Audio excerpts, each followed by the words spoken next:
Hi, willkommen zu einer neuen Folge von YouTube Made Me Buy It, wo wir euch ganz individuelle, einzigartige Duftempfehlungen geben. Und wir haben wieder spannende Wünsche mit dabei, würde ich sagen. Übrigens war gar nicht so einfach unter all den vielen Kommentaren. Vielen lieben Dank dafür, dass ihr da so fleißig kommentiert habt.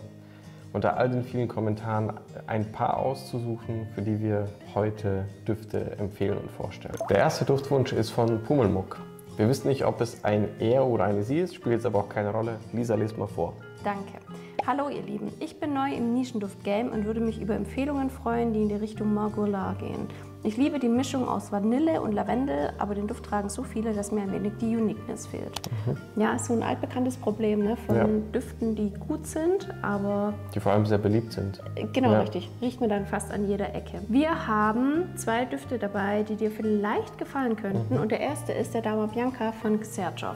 Genau, also ich vermute mal ganz stark, dass hinter Pummelmuck sich eine Frau verbirgt.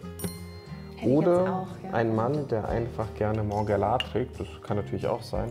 Ich glaube, tendenziell ist das eher ein Duft, den Frauen sehr gerne haben. Ja, mit Dama Bianca haben wir einen schönen, frischen, leicht vanilligen Duft mit einer, wie ich finde, bitteren Kumquat. Wir haben eine leichte Süße auch, sicherlich nicht die Süße von Margolin, aber auch so, was für mich sehr, sehr typisch ist, auch an Margolin, ist das Zedernholz. Und das kommt beim Dama Bianca auch sehr gut durch. Was nicht drin ist in dem Dama Bianca ist Lavendel. Das haben wir bei Margolin drin. Das haben wir hier nicht drin. Ist für mich aber trotzdem ein super schöner, blumiger, cremiger, heller Duft. Ganz, ganz toll, eben in Kombination dann mit Vanille. Also die ist hier auf jeden Fall schon auch präsent, vor allem dann im Verlauf. Könnte vielleicht was sein, was dir gefällt. Genau. Und falls nicht, haben wir auch noch mal was mit Lavendel für dich mitgebracht. Genau, und aber vielleicht, das schon mal vorweg, kein klassisch blumiger Duft. Ja, wir haben von Le Sœur de Nuit Clandestine Rendezvous ein, wie ich finde, sehr interessanter Duft. Wir haben hier eine schöne Mandarine in Verbindung mit dem sinnlichen Lavendel. Wir haben hier keine Vanillenote, soweit ich weiß, aber eine wirklich gute Portion Süße. Eine Tendenz hin zu, ich würde sagen, weiblich. Vielleicht liegen wir damit auch goldrichtig. Probier den doch mal aus. Genau, also wenn du den Lavendel eben in Margolin so gerne magst, dann könntest du dir vielleicht mal in dieses Gefilde vortrauen. Wie gesagt, kein klassisch blumiger Duft. Ganz wichtig. Geht einfach ein bisschen in eine andere Richtung, hat aber einen schönen Lavendel und auf jeden Fall einen weiblichen Touch. Dann machen wir auch schon weiter. Wir haben ja heute ein paar Duftempfehlungen. Möchtest du vorlesen? Jetzt kommen wir zu Aniline 2108. Tolle Videoidee, ich habe mir direkt ein paar der gezeigten Düfte gemerkt. Ich persönlich mag sehr gerne florale Parfums, gerade jetzt im Frühling.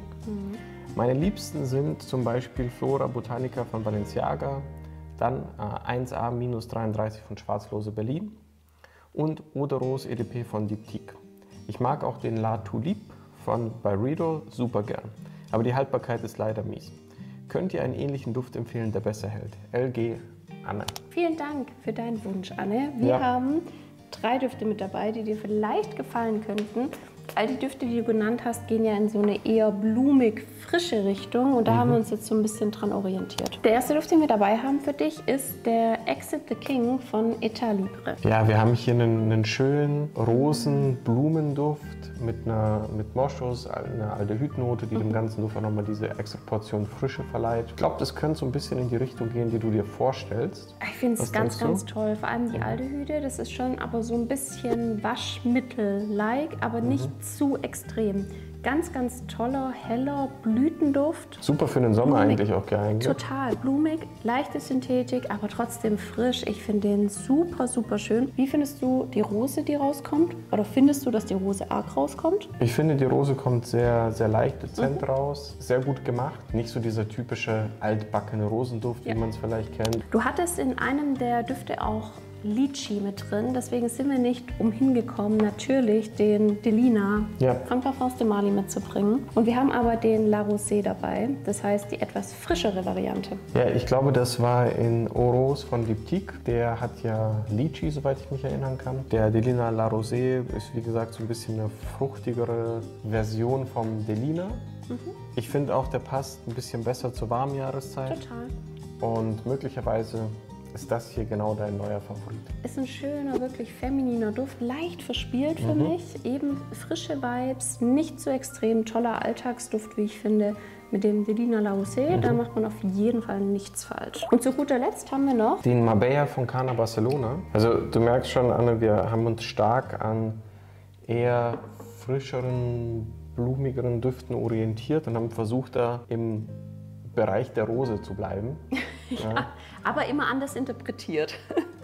Mal mit mehr weißen Blüten, mal weniger und hier mal weniger bei Marbella. Ne? Hier haben wir jetzt einen deutlich weniger süßeren Rosenduft, der nochmal ein bisschen Pfeffer mit hat, eine schwarze Johannisbeere, die zwar eine Fruchtnote verleiht, aber die ist auch wesentlich herber als jetzt beim La Rosée, also nicht dieses wirklich süße Litchi-artige. Die hat auch was Saures, also ich finde die schwarze Johannisbeere bringt so einen leicht sauren Touch mit rein, aber es ist jetzt nicht unangenehm, sondern eher dadurch einfach noch ein bisschen frischer, wie ich finde. Und was ich ganz interessant finde, wenn du jetzt vielleicht mal riechst, weil es sich gerade entwickelt hat, ich finde auch, dass man den Pfirsich nach und nach so ein bisschen rausriecht. Das finde ich sehr, sehr schön, aber der steht jetzt nicht im Fokus, aber der gibt noch mal was Fruchtiges mit rein. Für mich kommt eher der grüne Tee durch. Er ist ein geiler Duft, also ich finde auch, Anne, also wenn du den nicht magst, dann trage ich ihn, ja, auch gut. Ja. Nee, ich finde es ein schöner Duft, der auch sehr unisex ist und perfekt in die warme Jahreszeit reinpasst. Next one ist Birgit Hannemann 8227. Ihr Lieben, ich suche einen Sommerduft, der nicht süß ist, aber lange hält. Ich weiß, es ist nicht leicht, die zitrischen Düfte halten ja meistens nicht lange. Übrigens habe ich mir gerade den Melting Glass bei euch bestellt, den ich sehr schön finde. Auch wenn der jetzt nicht gerade nach Sommer schreit, stimmt, und etwas süßer ist, aber trotzdem geiler Duft. Liebe Grüße. Ich mag eure Videos, Birgit. Liebe Birgit, wir haben dir natürlich auch Düfte mit dabei, die schon auch was Zitrisches mit drin haben und vielleicht auch mal ein bisschen einen grünen Einschlag, wie der Tennis Club von Carner Barcelona. Das ist nämlich der erste, den wir dabei haben. Ja, Birgit, wenn du jetzt auch noch Tennis spielst, dann haben wir eine Punktlandung. Wenn nicht, dann kann ich jetzt vielleicht mal anfangen. Wenn nicht jetzt, wann dann? Genau. Zu spät. Ja, der Tennis Club von Carner Barcelona ist einfach ein ziemlich geiler, zitrischer, frischer, heller, holziger Duft. Mit Grünnuancen. Mit Grünnuancen, total unisex. Super für die warme Jahreszeit. Erinnert mich persönlich nicht an Tennis, weil ich auch kein Tennis spiele. Aber ich glaube jetzt einfach mal, dass der Durchschnittstennisspieler genauso riecht. Fun Fact am Rande, ich trage den auch gerne ins Fitnessstudio. Der ist nämlich ganz, ganz unkompliziert zu tragen und so ein richtig schöner, frischer, grüner, zitrischer Duft. Den kannst du perfekt im Alltag tragen und es ist ein richtig, richtig guter Unisex-Duft. Das heißt, der ist nicht zu süß. Das ist ja auch wichtig, gerade für den Sommer. Und jetzt haben wir dir noch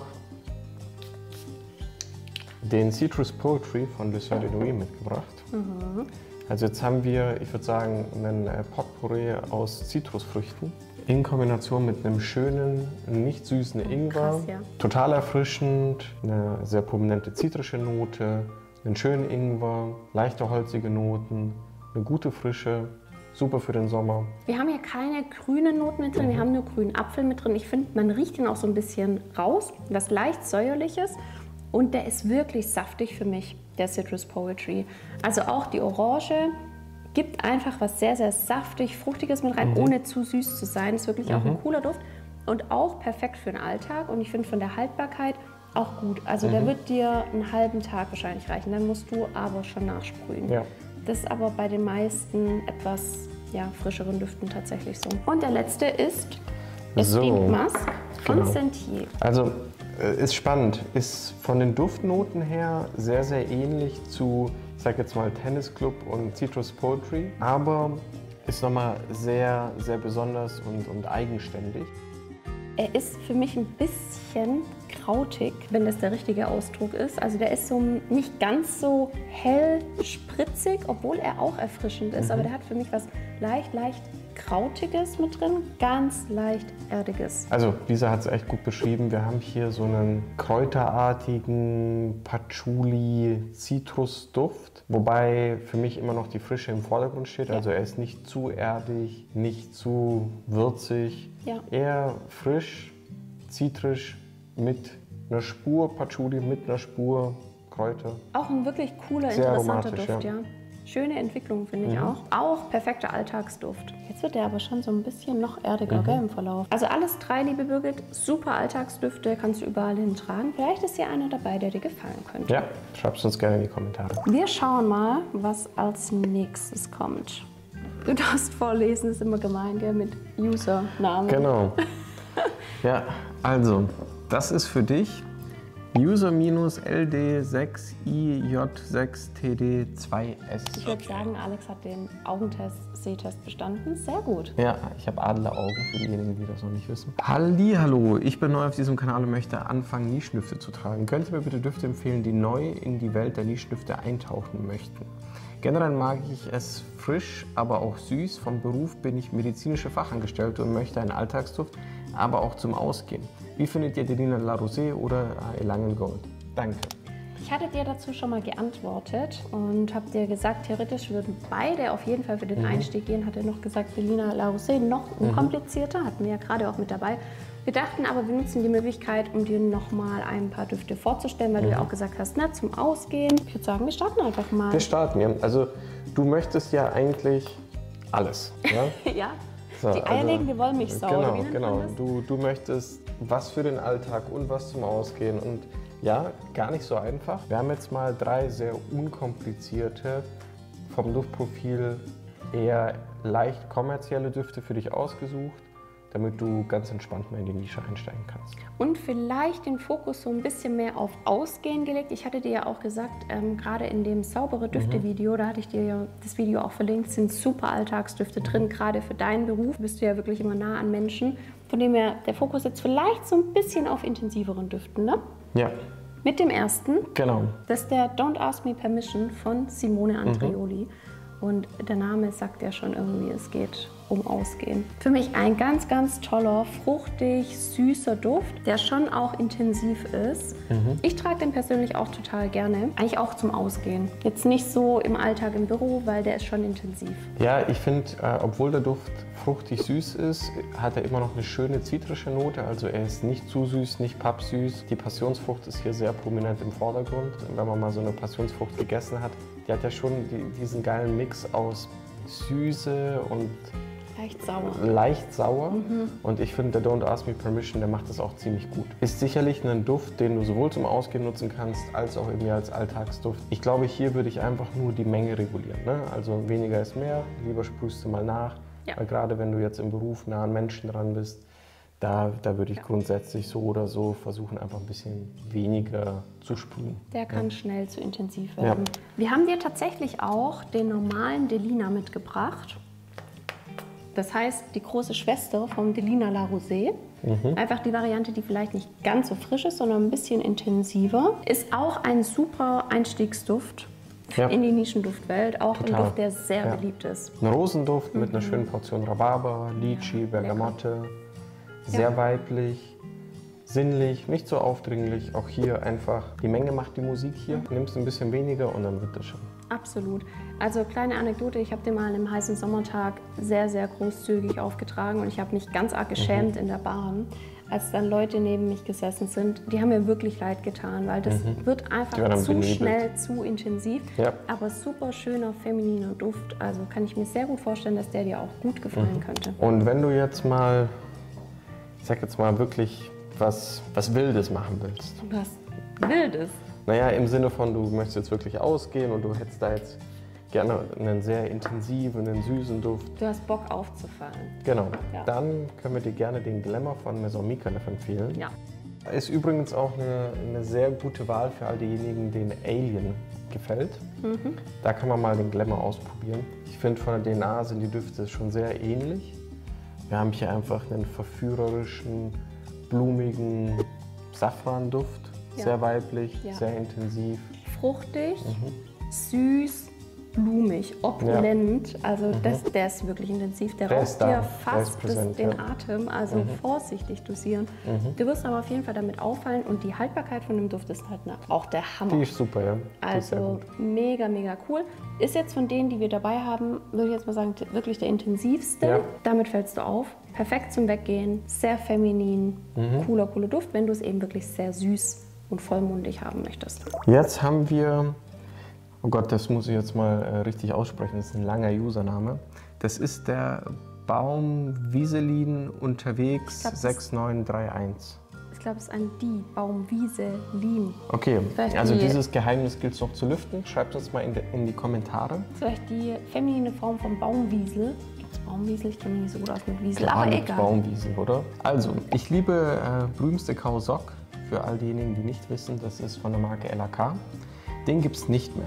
Gibt es dann andere holzige Düfte ohne Süße. Sie dürfen auch gerne etwas grün sein oder holzig frisch. Dir haben wir 2 Düfte mitgebracht. Einmal, fangen wir vielleicht mal, was machen wir? Wir fangen mit dem Gardener an. Mit dem Gardener, okay, ja. Genau. Von der Marke Hank, der Gardener. Lass dich nicht beirren, der Hune, der Besitzer von der Marke Hank, der macht ja eigentlich nur Männerdüfte. Das versucht er zumindest. Ich finde aber, einige der Düfte sind wahnsinnig unisex vom Duftprofil, so auch der Gardener. Ich finde, der hat was Süßes am Anfang, was ihn eben für Frauen auch tragbar macht. Ich finde es teilweise bei dem Gardener so ein bisschen undefinierbar. Ich finde aber, dass der grünlich, aber süß ist. Also entweder das ist eine süße Grapefruit, die da mit drin ist. Ich bin mir nicht ganz sicher, was die Süße in den Duft mit reingibt. Für mich ist das ein grün, holzig, frischer Duft mit einer ganz leichten Süße, wirklich sehr leicht. Könnte sein, dass das die Grapefruit ist, obwohl die Grapefruit ja eigentlich nicht so süß ist. Eigentlich müsste dann noch mehr was Bitteres mit reinkommen. Aber er hat eine gewisse Süße und deswegen ist er auch super von Frauen zu tragen, finde ich. Für mich hat er auch eine leicht pudrige Unternote. Kann aber auch nur sein, dass es meine Nase ist. Schon eher ein etwas trockenerer Duft, würde ich jetzt mal sagen. Das in jedem Fall, ja. Das in jedem Fall. Sehr, sehr schön zu tragen, wie ich finde. Toller Alltagsduft und gibt so ein bisschen einen frischen Vibe, einfach im Tagesverlauf, wenn man den aufsprüht. So, und dann haben wir noch You or Someone Like You von Etat Libre. Du hast gesagt, etwas grün.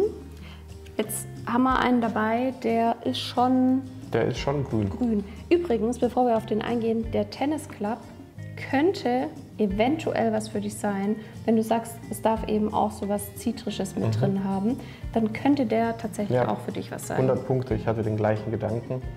Auch wenn wir den nicht extra für dich rausgesucht haben, probier mal den Tennis Club. Gut, jetzt zu You or Someone Like You. Wir haben hier einen grünen, kräuterigen Minzduft mit einer leichten Süße, etwas holzig, eine dezente Frische, nicht allzu frisch. Eine schöne, leichte Süße. Wir haben schon auch Blumen mit drin. Die sind nicht zu präsent, geben aber trotzdem eine gewisse Süße, finde ich, mit rein. Ist für mich, obwohl es so ein grüner Duft ist, schon auch ein vollmundiger Duft, wie ich finde. Ja. Schön, unisex, super zu tragen. Auch ein perfekter Alltagsduft tatsächlich. Es gibt auch bei diesem Video natürlich was zu gewinnen. Schreibt uns gerne in die Kommentare, von welchen dieser Düfte ihr gerne eine Monatsprobe gewinnen möchtet. Ansonsten vielen Dank fürs Zuschauen. Wenn ihr Duftempfehlungen haben möchtet, schreibt uns gerne in die Kommentare. Dankeschön und bis zum nächsten Mal. Ciao, ciao. Ciao.